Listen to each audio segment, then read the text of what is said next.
Millie, I have to tell you, look, darling, I wish you understood the like how important it is you look so insanely gorgeous, right? That makes a lot of things you say workable. Millie Gibson on breaking barriers in the new Doctor Who. It's beautiful and important. It's darling. Here's the thing. You're what, 22, 21? You, in a generation of morons? You know, it's not good, darling, right? You're not from a good generation. You are literally from a generation of morons, right? I mean, I would say morons. I would say a generation who are a victim of lengthy psyops, right? How actually have we been a victim of lengthy psyops? Well, you're convinced that having a penis is no obstacle to femininity. When we all know, you know as well as I do, that's just nonsense. Right? We all know that. That's the funny thing. But like these psyops are so incredibly powerful. I mean, why does social media get so huge? Apparently, this is the CIA and these security services bought into them to help control and surveil us. Right? To the extent that we think chicks with dicks are now chicks. That's somewhat crazy. That's a somewhat crazy level of growth. Now, having said that, this is definitely a chick in front of us, right? I like that she's a hot, beautiful woman, right? I think it's a good sign in general, right? Also, some comics from the Coronation Street cobbles for the Doctor Who's TARDIS. Millie's career is about to go stratospheric. It's certainly poised to. Right, it's certainly poised to, as long as she takes the right roles. Where are we up to? How do you get it? Was it after something? She chats with John Smith for his glamour column. John Smith meets about bringing the Time Lord and Companion into our times. Yeah, you want to avoid that. How do you picture getting the call that you've landed your dream job? Well, Millie Gibson found out she landed the role of Ruby Sunday, the new companion to the 15th Doctor, played by Shudi Gatwa. She was in a sticky situation, to say the least. I just got a spray tan. I kind of like that about her. Millie last telling me. I was just in the waiting room, waiting for it to dry, standing, and then my phone just kept buzzing. I was like, what's going on with that phone? It was a group call. It was, and when you get a group call from 3 of your agents, you go, oh my God, I've either been cancelled or I've got a good part. So I picked it up and we were like, can you keep a secret? No, I can't. You got the part. But it was so top secret, I couldn't tell anyone. I was too scared to tell my mum, but I obviously did. See, this is why I like her. She always sounds like very normal. Right? Normal is good. We really want more normal in the world. Okay, so it hasn't anything bad yet. And just like that, with the unmistakable scent of biscuit fake tan wafting around, and Millie Gibson's life changed. She was, honestly, I thought she was great in it. I really do. Did you manage to keep the secret long? I got back into a corner. I got backed into a corner a little bit with fear. I was literally just like, if you tell anyone, it could jeopardize the part. No secret is worth that, she says. So when I got announced on Children in Need, I had so many friends and family messaging me being like, what the hell? Why didn't you tell us you got the part? It was so funny because I was too scared. Fine, you're scared to tell everybody, right? Too scared to even take pictures on set sometimes because you don't. Well, it's smart of her. Fuck me. It's like nice hearing somebody use their brain. You just know what's going to happen. Yeah, you take a picture anywhere near Doctor Who set, someone's going to find out. Right? That's exactly what happened to the guy who was very nearly cast as the Doctor.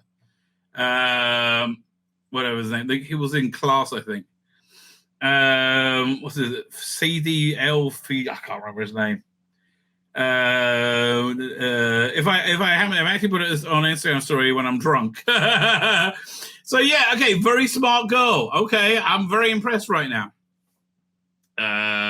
before she finds a whole new fandom when she makes her debut on Christmas Special in the 19, she's only 19, bloody hell, is currently best known for a 4-year stint playing Kelly in the nation's longest-running soap opera, Coronation Street. But where Millie was at in life when Doctor Who came calling. It was my very, very, very last day in Doctor Who. My agent rang me up and said, "Hi, how are you feeling?" I was like, I'm a little bit put out today. It's my last day. I'm going to miss her. I was wondering if I made the right decision or not. Again, this was I was very, very impressed with her. That she quit her long-running, very successful role in Corrie because she wanted to be something different. She redefined herself. So all these things. Look, if this was my daughter, I would be proud of her, right? I'll be really proud of her for making these decisions. Like, it was my third audition since I started taking auditions again. I was like, that'll be a laugh. Let's see what happens. And it escalated from there. I did a self-tape and sent off to my agent. And thank God he actually said, redo that because I don't think that's the right one. I did another one and I got called to record Shooty in London. And then it was a bit of a blur. I mean, she looks just stunning. I mean, she really looks just stunning. Test moments followed, though, as Millie didn't check back from her recall as Millie didn't hear back from her recall for a month. The month where everybody was asking, do you want to go out tonight? I was like, no, actually, no. I might just hear today. I might have a breakdown. So I just stayed cooped up for the Blazers. Unfortunately, luckily the phone rang. Millie officially joined the cast for a very different Doctor Who. That's true. This new reimagination of the show, it is a reimagined show, is not the only Time Lord. Is not the only Time Lord. Yes, it's a Time Lord of our year and our time. That's its biggest problem, frankly, right? And that we live in obscene and evil time. So yeah, that is a problem. Where we are. So he's even wearing a kilt during the during tea time viewing. And yes, while Ncuti Gatwa is the first openly queer Doctor, he's not openly queer Doctor. I'm sorry, he's an openly queer actor. His Doctor isn't openly queer as yet, right? As yet, he's not openly queer, and I've watched it closely. He's not openly queer. Right now, this Doctor is completely asexual, which is fine by me. Right? He's not openly queer. Having said that, gay people can masturbate over him to their heart's content because there's a lot there to wank over, I think. He also comes as Heartstopper Yasmin Infinity during the recent Doctor Who special, being the first transgender character in the show. And it was a real mistake. Right? Like that how many viewers did that cost you? All right? I am sorry. What's the viewing figures again? Like, yeah, the nosediving figures, right, 5.08, 483, 462, right, and then started turning around for Christmas. I think probably when his season starts, you're probably going to be in the 4.5 overnight. I hope it goes up from here, right? I really do. I hope people responded to him because there wasn't relentless gay shit in this one, right? It was more subtle than that, thank God.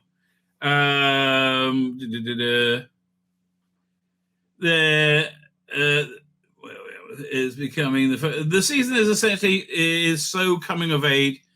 This season especially is so coming of age and going with the times. Too much so. Me and Ncuti said that whilst we were filming it, the storylines were so new and rich. And to be honest, they were quite Black Mirror in a way that'll attract new people too. Well, that actually sounds good. I mean, again, I think a lot of it's going to be commentary on the world of the world of today. With there's a politics one. You got the big sluggy things. The specific episode where people will be like, "Oh my God, this new era Doctor. This is a new era Doctor Who. It's very magical and heartwarming to watch." Right? Again, well, here's the thing. Are we talking about chicks with dicks? Or are we talking about delightful stories? I don't know. Well, the Christmas special and the new series are still shrouded in secrecy. Well, no, I've seen the Christmas special. Millie continues in teaser mode. And there's a scene where I watched Ncuti and the whole crew felt it as well, and I started crying. I was just in such awe of his acting at the moment. I was like, oh my God, this is Doctor Who. People are going to lose their shit over his performance as a person. No, that's not true. People aren't losing their shit. People are saying it's authoritative and it's a good building block to build something on if you choose to. And I hope they choose to, right? I really hope they choose to. But it wasn't like stunningly fully formed. All right? Which change, though, comes from pushback, comes along. Recently, some viewers review bombed the latest. They didn't fucking review bomb it. They said it was shit, right? They said it was shit. Take the fucking criticism. You know why they said it was shit? Because it was shit. Oh, tired, boring, and preachy. Yes, that means it was shit. That's not review bombing it. Because there was a trans character. Again, it's not because there was a trans character. It's because there is you're trying to force us to take on your religion, where your religion says that having a penis is no obstacle to being a woman. And maybe it isn't. Let's have that conversation. Okay. People ask me. Nobody ever asked me, but if they did, I would answer the question. Yeah. What's the main reason I don't trust the veracity of the 2020 presidential election? I'll tell you exactly why, right? I'll tell you exactly why. We saw a lot of strange things happen. Like, they say, we're going to stop counting and we're not going to count till 9 o'clock. And then they started counting again at 6 in the morning, right? And just seemingly the exact right number of votes came in from nowhere. And there seems to be very few, not much significant verification. There seems to be a lot of legal lawfare going on, changing the election rules in the ways that weren't legal. Okay? So there's lots of these things, right? So, I saw Biden win, and I said, well, this seems a bit dodgy. Could you just, this thing where you had you just suddenly got just the right amount of votes mysteriously to win. Could you just explain that? And, which I think was a reasonable question. And so the response to that reasonable question was, no, shut up, don't ask me anything, shut up, you're a racist, shut up, no. Why? Because they didn't want to hear that it wasn't 100% on the level. Same thing here. Like, it's not, there's got this ridiculous thing. Oh, they just hate trans people exist. No, we don't like being told. Again, how do you know this isn't mental illness? And I'm sorry you're offended by the question, but it's a very reason. I am not going to gamble my children's futures on you screaming at me you're right without backing it up, because I don't think you are right. Bottom line. David Tennant might do because he's a champagne socialist, cuck. But I'm not going to do that, right? That's not going to happen, mate. Right? I am sorry. It's again.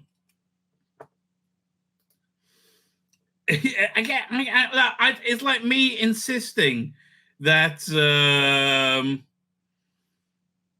that you all believe the tenets of Judaism, right? And if you don't, you're a racist. Like, again, I'm not stopping you. Do whatever you want, right? Or believe in whatever you want, but stop telling me that something that I think that I don't scientifically believe in is real, because it hurts your feelings. And you're going to start screaming about suicide rates, which don't go down when you have gender affirming care. There's a lot of questions. What about the SEER transitioners, detransitioners? Right? There's a lot of questions. And by you pretending there are no questions means they're all valid. Right? So, yeah, you're making a huge mistake with this. I'm prepared for that, she replies. How do you feel about the potential to prepare for that? You prepare for that until, Russ Stevens was prepared for that. And then he got his ass handed to him over his shitty Davros, right? His absolute shitty take on Davros, which everybody hated.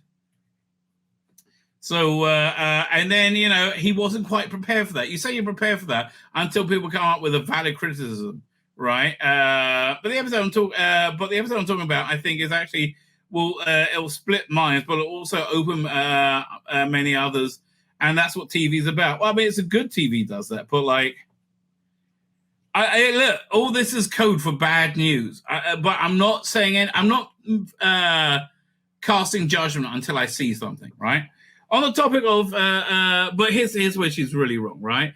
It was, but it also opened many others, and that's what TV. If you don't like it, switch it off. No one's forcing you to watch. No, here's the thing: you have appropriated. You are in something that's bigger than you, Millie, much bigger than you.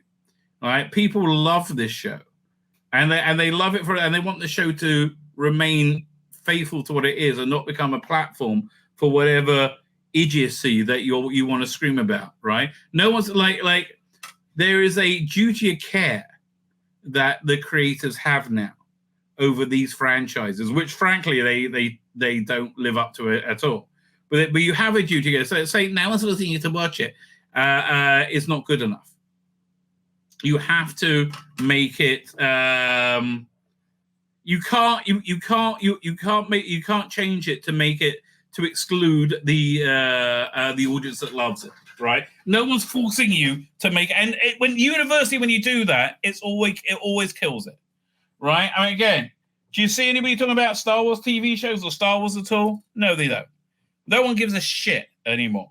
Right, so you better be careful what you wish for, because I've heard many an arrogant imbecile say the same thing. You don't like my comic, my politics, don't buy my comics, and now the industry's dead.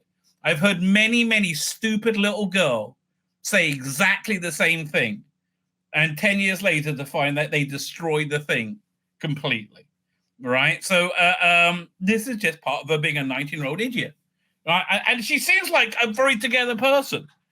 But to say no one's forcing you to watch again, if you want to make something that is a propaganda machine, make something new, because Doctor Who is not a propaganda machine. Make your own, but nobody's going to watch it. That's the thing.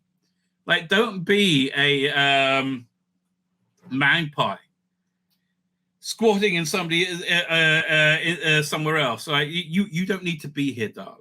That's what honestly, and everything you've done so far has been great. This is from somebody who's been a supporter and a proponent of the work that you've done.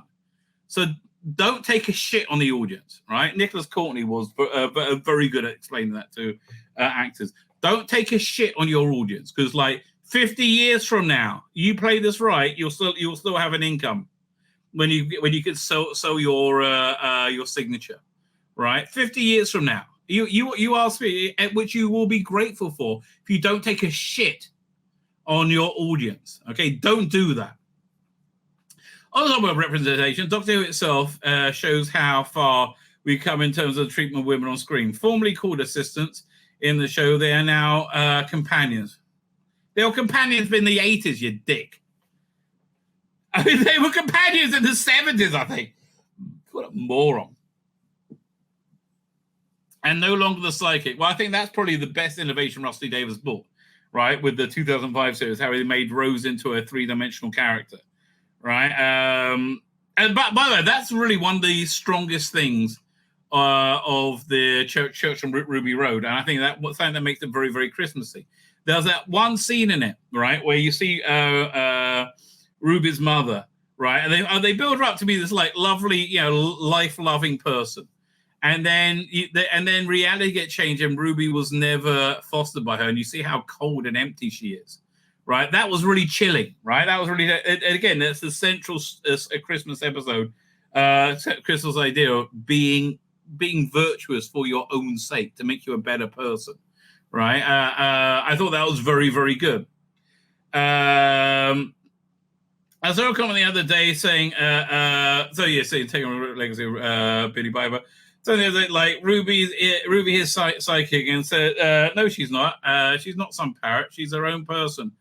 Listen, that's a good thing. I think that they've added that into the companions in the modern era. Me and Bonnie Langford, who produced London, were talking about this and how the companions' roles evolved and changed. Bonnie Langford was called a companion, not an assistant. And is so beautiful and important. Ruby got her own family. People will explore her own personality. Bonnie made jokes that was when she was in it. Her lines were just like, Doctor, What do we do now? Again, she was in it the worst period of Doctor Who in terms of writing, one of the absolute nadirs, right? It was just a gap filler, but the role has changed. People really become connected to the companion. Yeah, they do. They absolutely do, right? And there will be a sea of little girls who love Ruby, just like they'll see a little girls who loved Rose.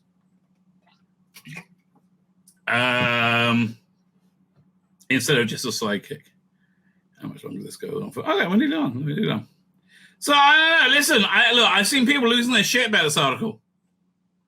So far, she hasn't said anything more than like slightly annoying, and she's been less annoying than the average 19-year-old. In changing times for women on screen and in the industry, still dominated by men. Still dominated. Like, I can't put.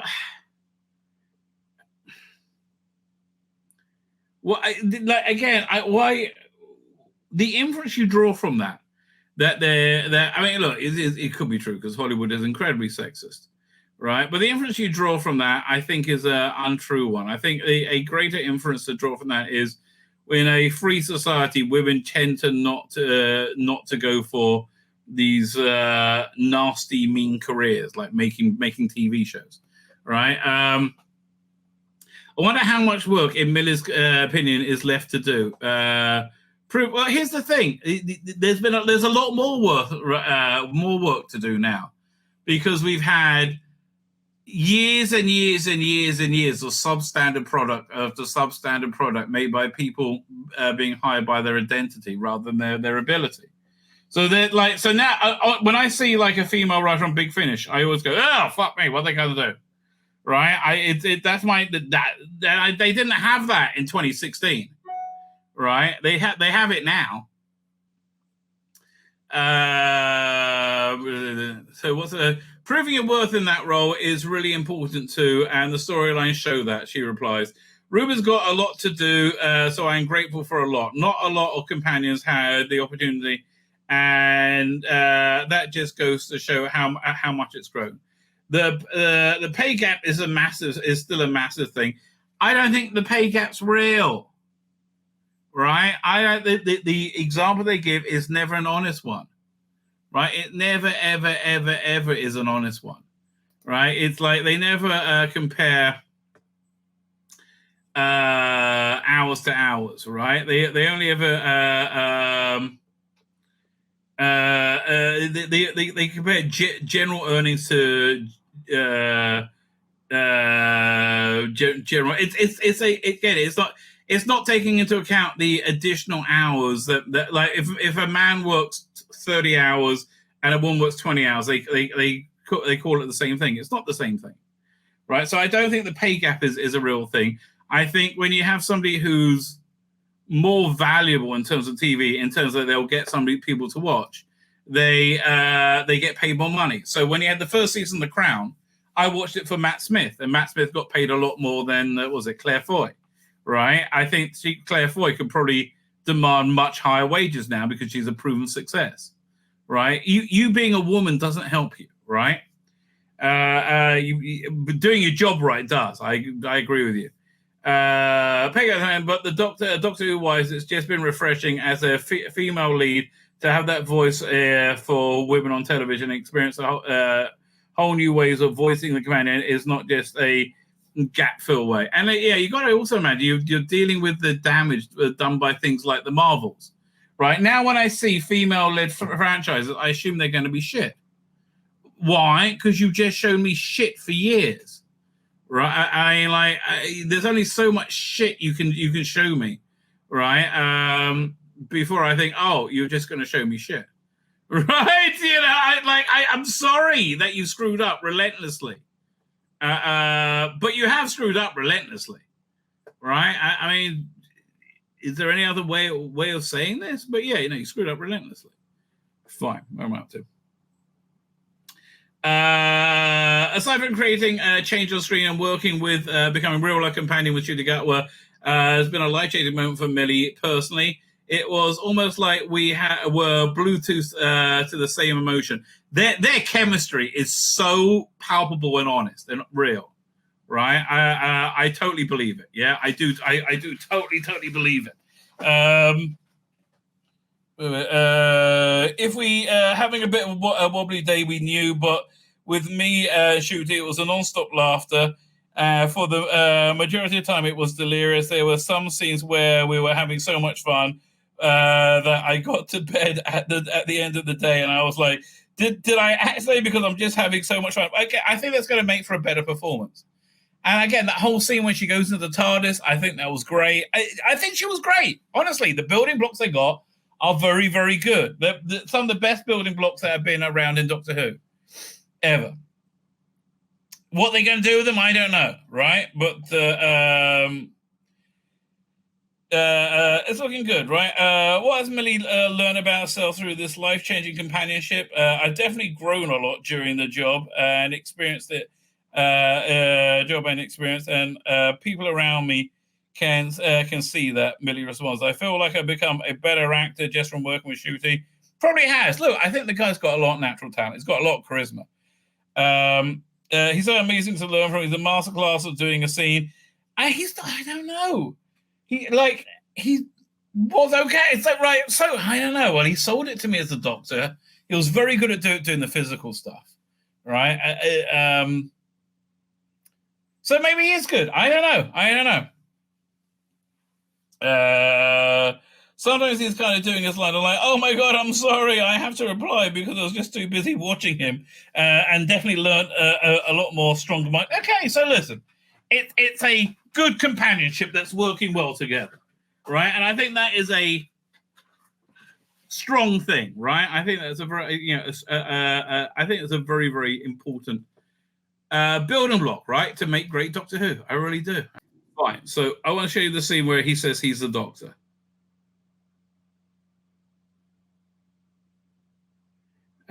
Which again, I found him, generally speaking, very convincing all the way through. It's funny because we've seen all these things be recorded, like all the location filming. Here we go. Missed.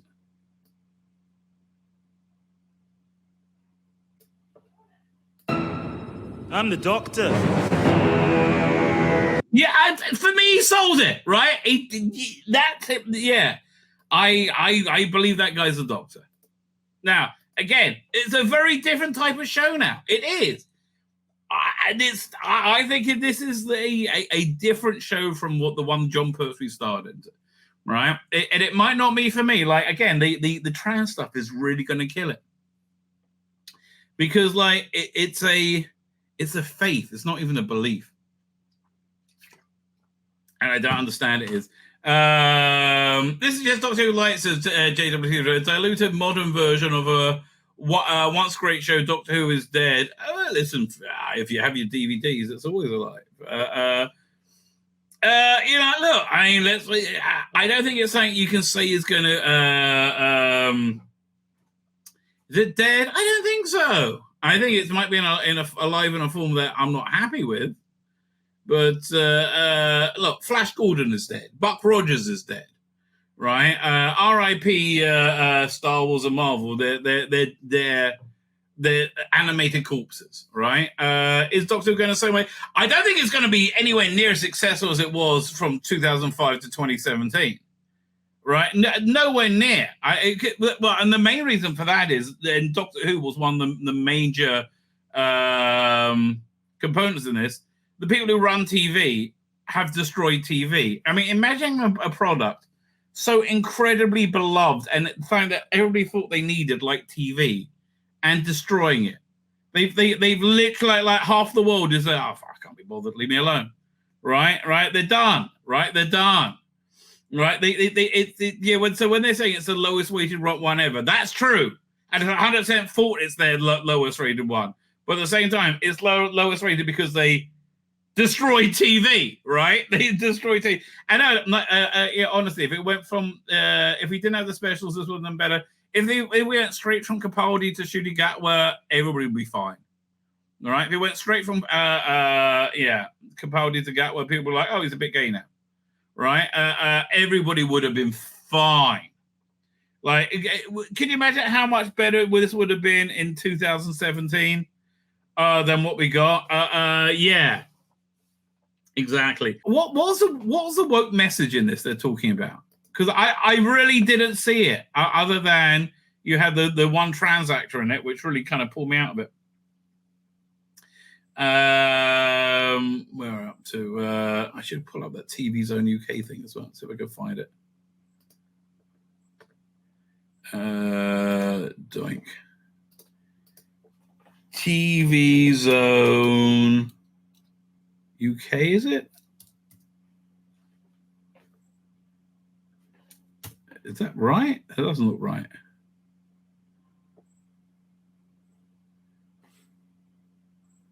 Is this one? Is this it? No. Oh, maybe.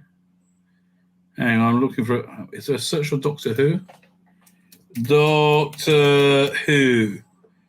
See if I can spell it right.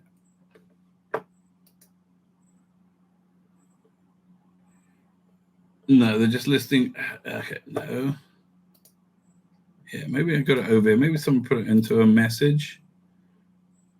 TV Zone UK. I can't find it. Never mind.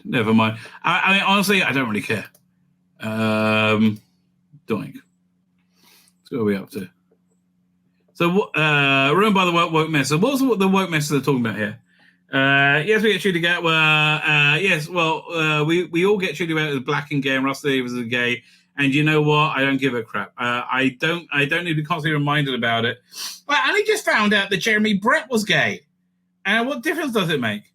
I don't need Doctor Who to be Davis and every other person involved in the show's revenge for whatever happened to them in their life. Used as validation for their existence, but I didn't bully them, I didn't ostracize them, and 99.9% out of them didn't do that either. However, now they're in position of power. That's exactly what they are. They are what they hate, bullies. I think that's fair. I agree with you. Every chance they get, they shove a woke message in people's face. Maybe I'm just got customized to it, right? That might be it. I got you. There is so much gloating, right? When the ratings come in, who's laughing last? Instead of us simply giving us a good story, who cares if the actors are gay? It's more slap in the face wokeness. So what is he talking about? Houdini is gay, men are bad, blah blah blah. I didn't get. I got that from the other ones. And yeah, I don't mind the slightly flirty. I once spent a hot summer with Harry Houdini. That was like. That's a throwaway line, right? And again, you could, if I'm watching that with a, let's say I have like religious kids, was it grandkids? I wouldn't feel bad watching that. I think that will go over their heads. The game episode goes its way not to include men. There are 3 male characters that are thrown into the episode and are evil, complete doofuses.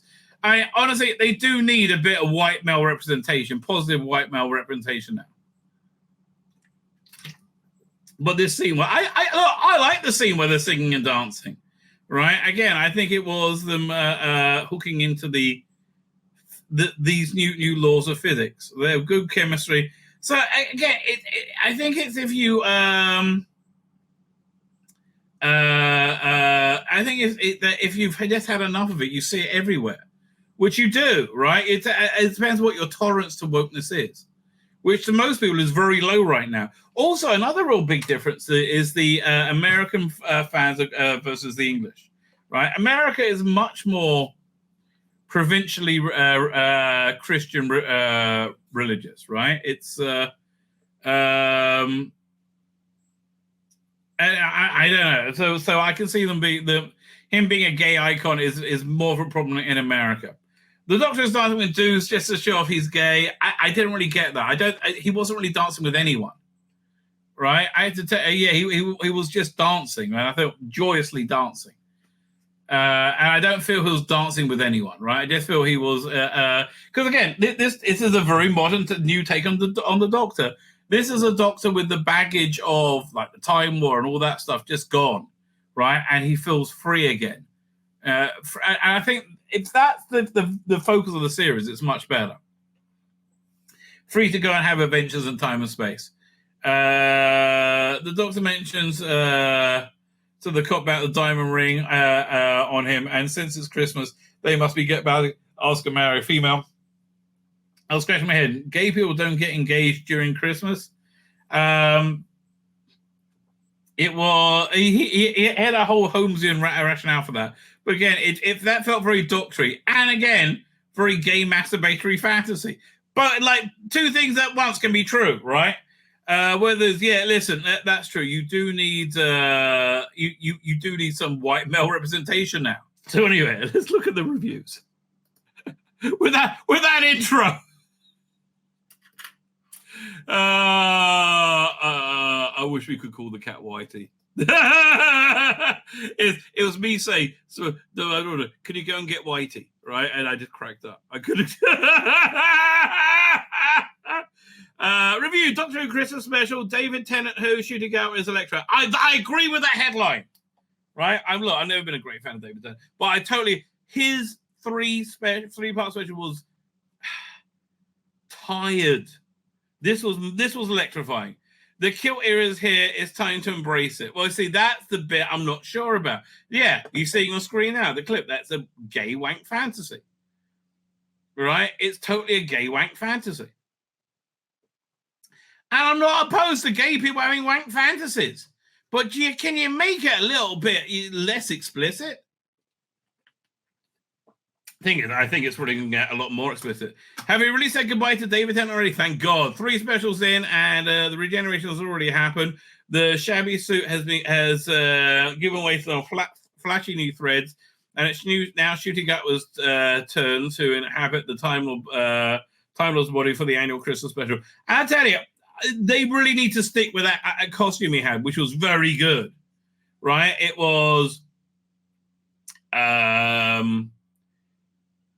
very Doctor Who and very, very shooting Gatwa and very young. That was good. I don't know. Again, and also the other thing is, of course, it's also suffering under the shadow of the Star Beast, which was just a fucking stupid idea.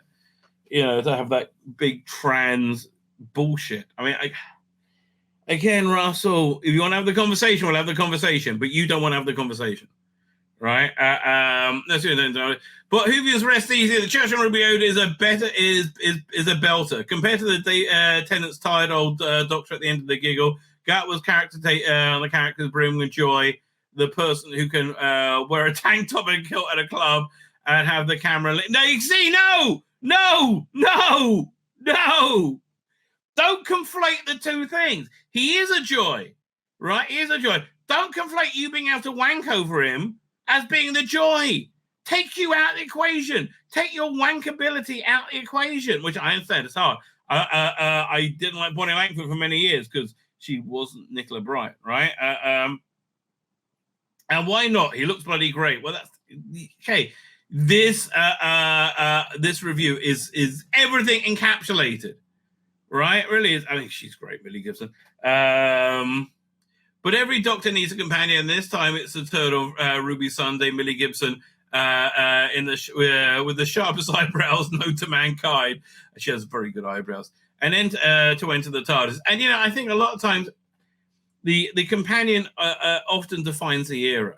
I mean, in the same way the villain defines the James Bond movie, right? Like, what made Skyfall so great? Well, I mean, there's a lot of things, but Javier Bardem as the James Bond villain, awesome. I think the companion and the relationship really. So that's why I was never really a fan of Jenna Coleman, right? I never felt she was authentically the friend of the Doctor, where I did with Amy Pond, right? And I did with Bill Potts, right? She always felt very artificial to me. But I think Millie Gibson was totally convincing as Ruby Sunday. I really liked her. Right, and she was a likable person. I liked the way she ran after the baby, right? And she was brave. All these things are great, right? It's the gay shit. I know she's and I know she sounds like a Bond girl, or perhaps a stripper. She's not. I don't think she sounds like a stripper. Right? I wish she was. Bond girl, certainly. Right? When James Bond comes back, they will be crazy not to jump on Millie Gibson as the Bond girl, right? She is 100%. She'll be great, right? She will be absolutely fantastic. I wonder what kind of Bond girl she will be. Like, would you make her a scientist? I don't know. Like, could you do that? I love it if she could be a spy, right? If she had a Russian accent, be like a Russian spy. That'd be cool. But I think she was, or maybe she could have like a young spy like Eggsy from Kingsman, right? Okay, that's a great James Bond movie.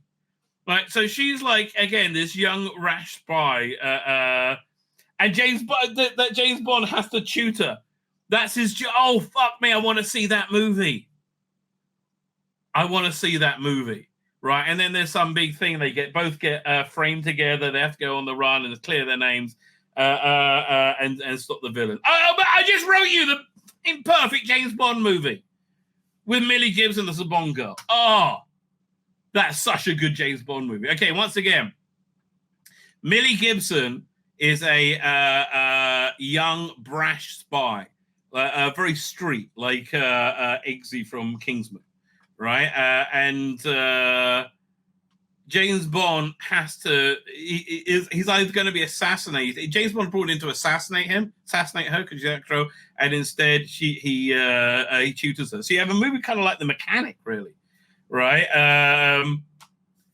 Oh man, I would love to see that movie. Okay, where are we up to?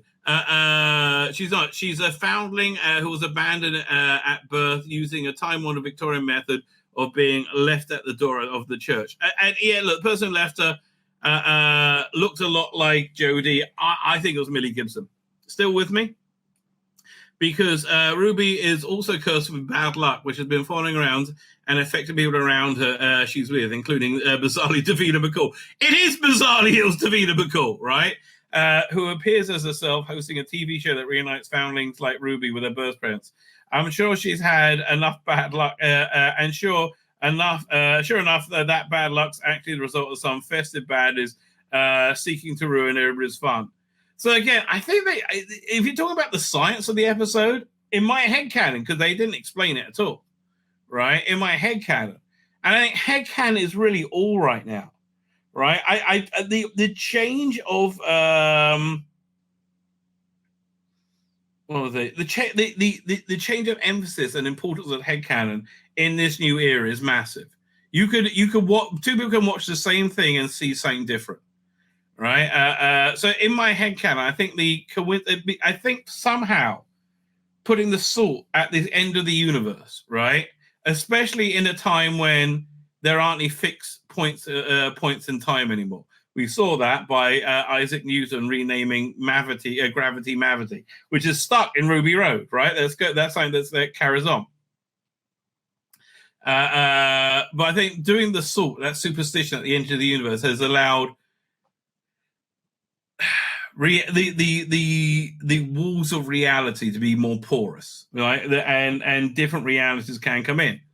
And I think the weird coincidences with Millie Gibson, with Ruby, allowed these goblins access to reality, sort of thing. It allowed them to actualize or create. And I think that's why they're able to time travel to follow her. Right, I think so. I think that's what's going. But again, that's my headcanon, right? They didn't explain it at all, so I understand you going, "Oh, this bullshit." I get it. Okay, does the plot make sense? Not really. Well, I just made it make sense. As much as the Doctor can try to explain it away, goblins eating babies and flying around in wooden skyships screams fancy louder than Gimli blowing the horn at the hammer helm, and it doesn't matter in the slightest. I agree with that. Actually, I do agree with that. I feel that, you know, Doctor Who could be many things. I thought, like, in the 90s, the look of Farscape was a real template for what Doctor Who could be like. I felt Labyrinth was also something that Doctor Who could be like very, very comfortably, right? So, you know, so for me, it's not a leap. I understand if for you it's something that you're like, no, Doctor Who can't. I get it. Yeah, you have a right to feel that way. Right, and it's not like it's not based in reality, right? I'm just saying, I found a lot of the reactionary response to this to be reactionary, right? A little bit bonkers. Like I think like the ads and the drugs, they're a little bit off kilter on this, right? And look, vive la difference. That's one of the good things about being on this side of the cultural aisle is we can disagree, right? Oh man, I love to talk to him about Westworld, Nerdrotic. Oh, because it's so good. It's just so good. Anyway.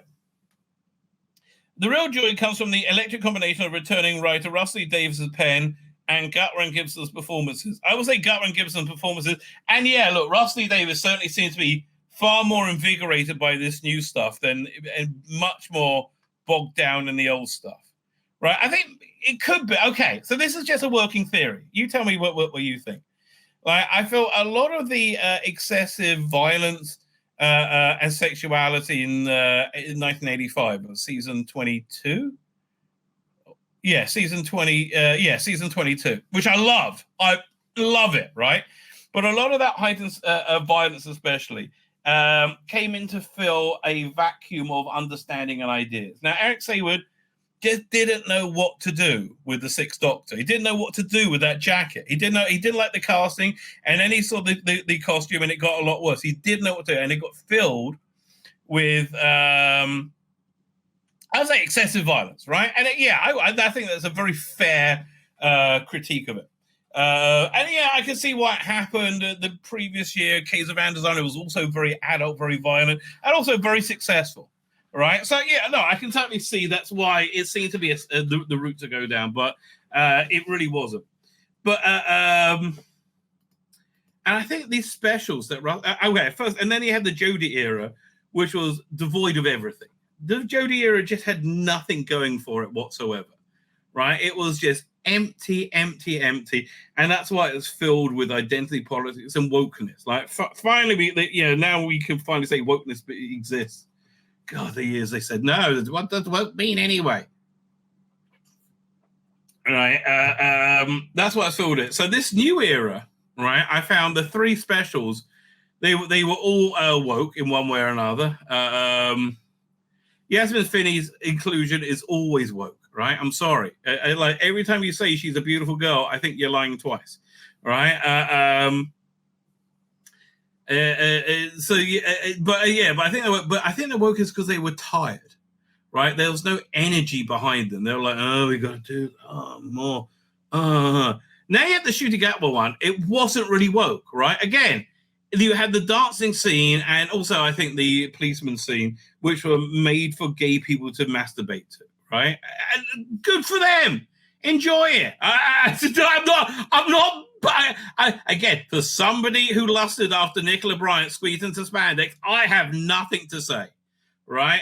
Nothing at all, right? I'm not judging you in any way, shape, or form, right? I'm judging Rusty Davis for making that creative decision. I'm not sure it's a good one. But because there's vibrance, because there's energy, because there's forward motion, I think maybe that's why there was less wokeness in this. Wokeness comes along when to fill a void of ideas, or maybe when it forces itself in. Who knows? Anyway, where was I? Let's keep reading this.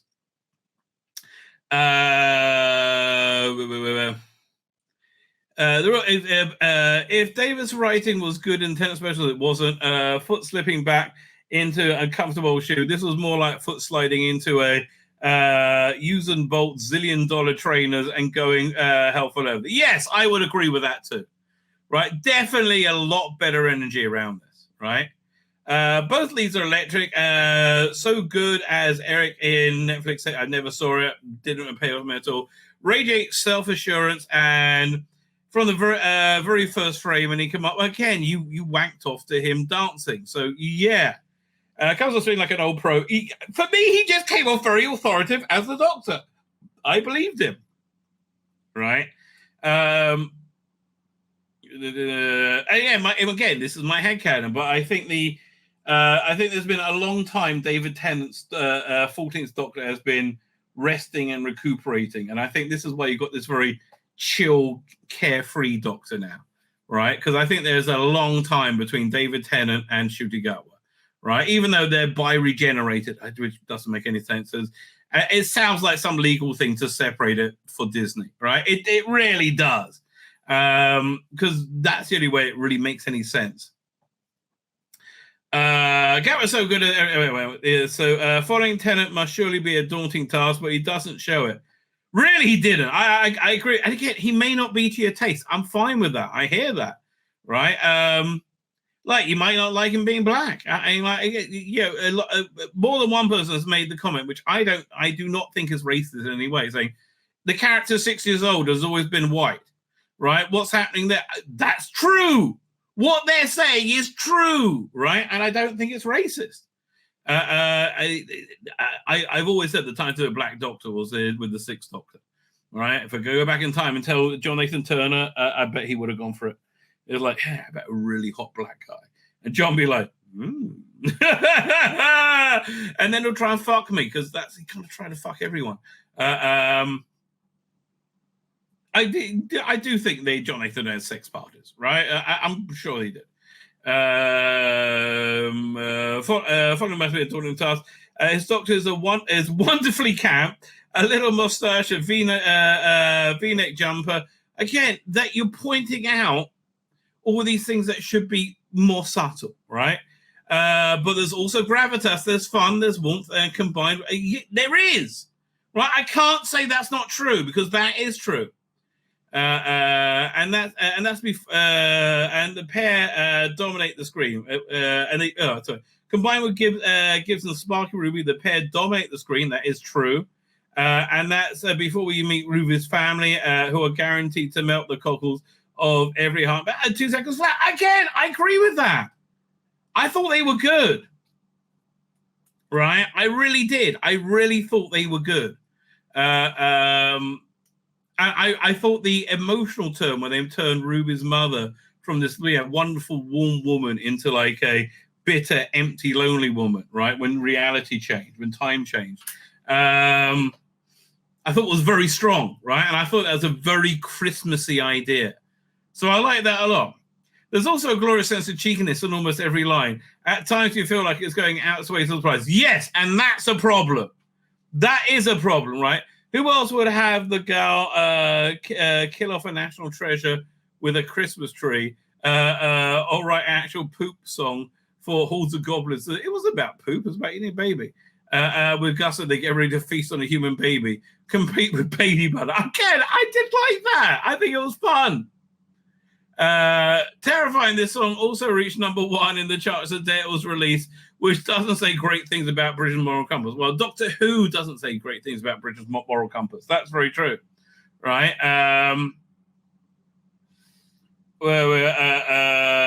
That said, the Christmas episode, as far as Doctor Who specials go, it's not the most festive. That's true. Aside from the dates that flash up on the screen, any mention of Christmas almost feels incidental.